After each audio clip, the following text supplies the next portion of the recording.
Hello, good morning students.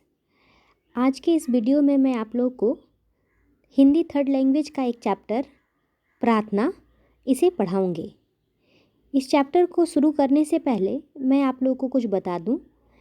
बच्चों, हम लोग जिस भी चीज़ को अपने आसपास देखते हैं, चाहे वो सूर्य हो, चंद्रमा हो, तारे हो, पशु हो, पंछी हो, फूल हो, पौधे हो, पेड़ हो, जल हो या मनुष्य हो, जितनी भी चीज़ें इस सृष्टि में हैं, सभी का निर्माण ईश्वर अर्थात भगवान ने किया है।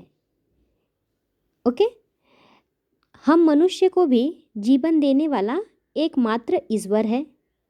फूल, पौधे, पशु, पंछी, सूर्य, तारा, पहाड़, झरने, जो भी चीज़ें हम लोग देखते हैं, सभी ईश्वर की देन होती है।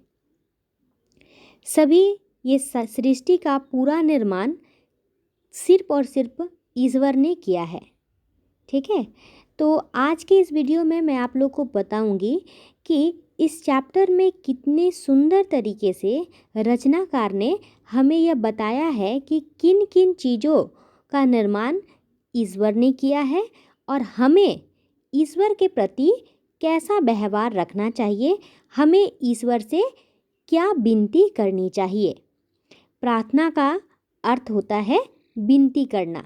ओके, तो आइए स्टार्ट करते हैं। पहले मैं इस कविता को रीडिंग करूंगी, पढ़ूंगी, आपको पढ़ के सुनाऊंगी।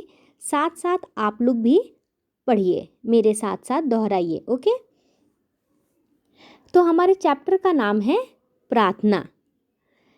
चैप्टर में जो लाइनिंग है वो कुछ इस तरह से है। हम सबका एक सहारा, सारे जग का पालनहारा, सुख दुख का वह दाता, वही हमारा भाग्य विधाता। सूरज चांद तारे बनाए, वन उपवन में फूल खिलाए। अन्न जल का वह दाता, हर जन उसका गुण गाता। हाथ जोड़ हम करते विनती, राह सत्य की हमें दिखाओ। हम बच्चे तुम्हारी शरण में, हम में भक्ति भाव जगाओ। बच्चों, इस चैप्टर में रचनाकार हमें क्या बताना चाहते हैं, उस चीज़ को अब हम लोग गहराई से पढ़ेंगे स्टेंजा वाइज। ओके, तो फर्स्ट स्टेंजा में हमें बताया गया है क्या। फर्स्ट स्टेंजा हमारा ये है, हम सबका है एक सहारा। हम इस धरती में पशु, पंछी, मनुष्य से लेकर जितनी भी चीज़ें हैं, सभी का एक ही सहारा है, सारे जग का पालनहारा। और वह जो हम सबका सहारा है, वही इस जग का पालनहारा है, इस जग को पालने वाला है, इस जग का, इस सृष्टि का निर्माण करने वाला है। सुख दुख का वह दाता, ईश्वर हमारे सुख और हमारे दुख दोनों को देने वाला है। ईश्वर के कारण ही हमारे जीवन में सुख और दुख आते हैं।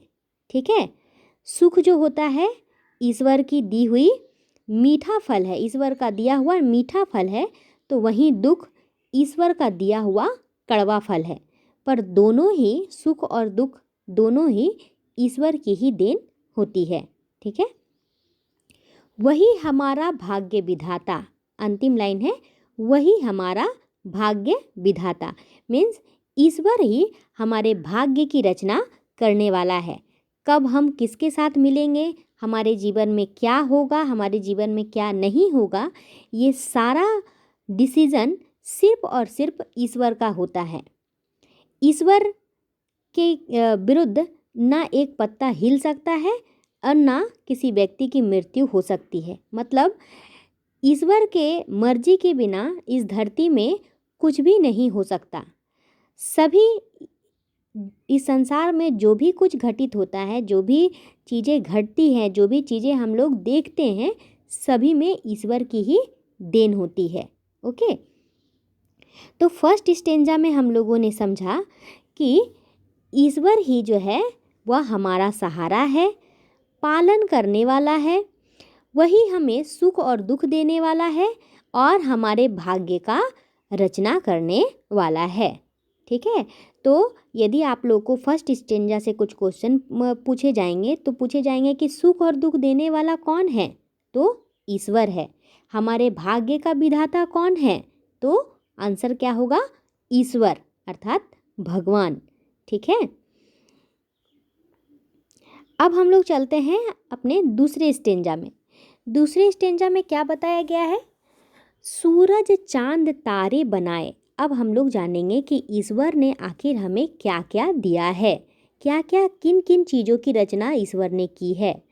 तो सूरज, चांद और तारे बनाए, किसने बनाए, ईश्वर ने।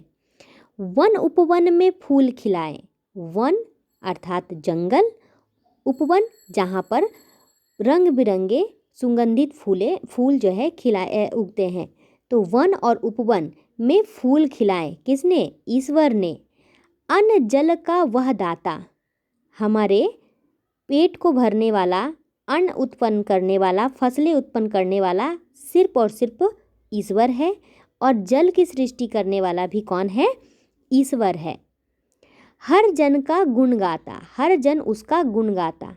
हर जन मतलब प्रत्येक व्यक्ति, हर जन, जन अर्थात व्यक्ति।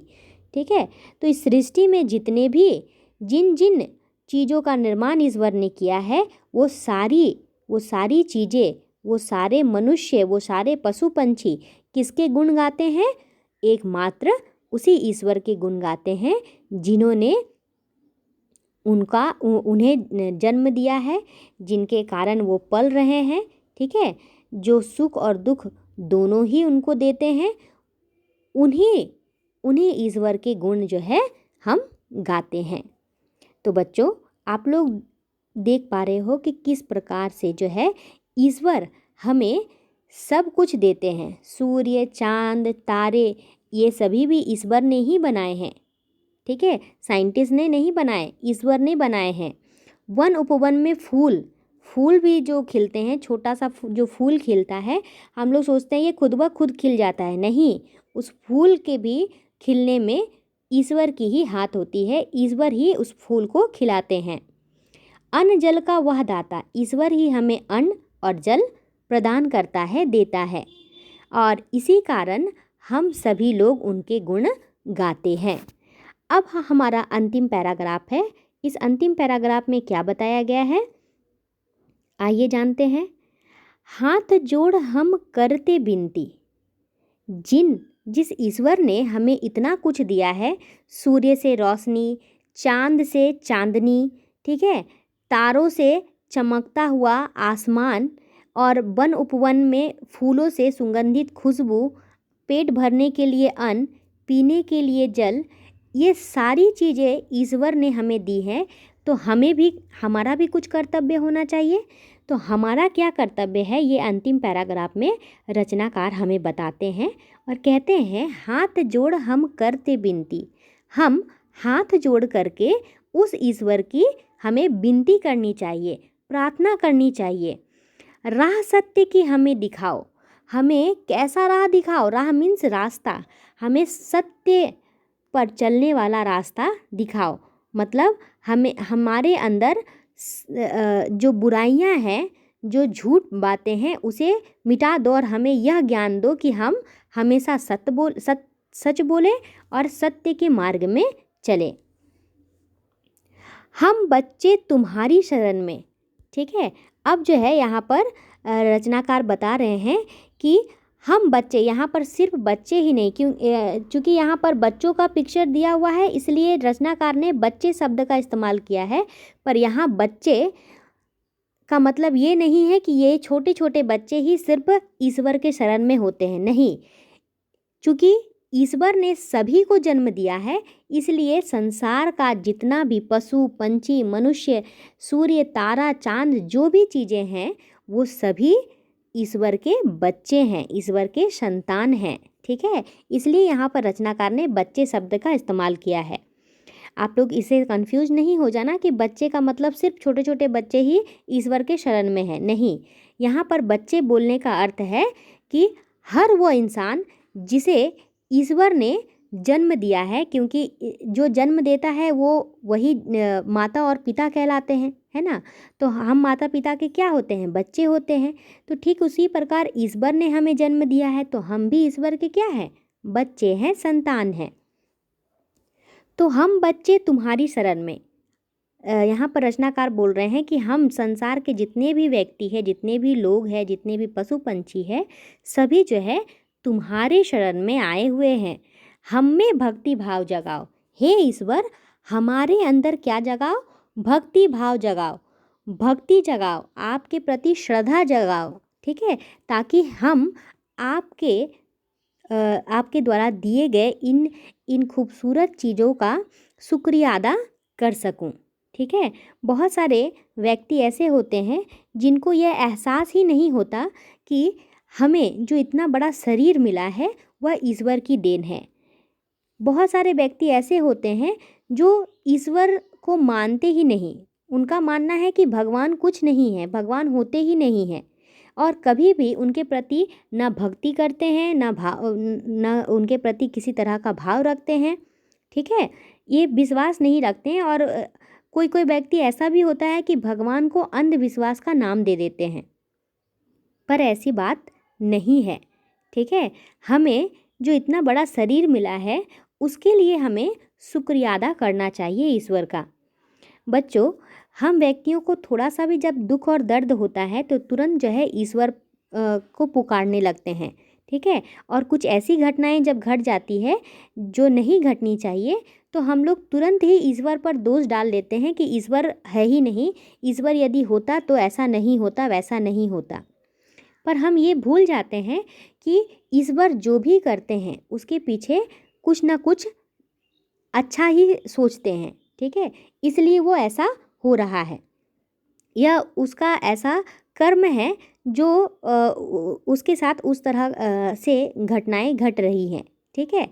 इसलिए हमें ईश्वर को दोष न डालकर अपने कर्मों के विषय में सोचना चाहिए कि हम क्या कर रहे हैं।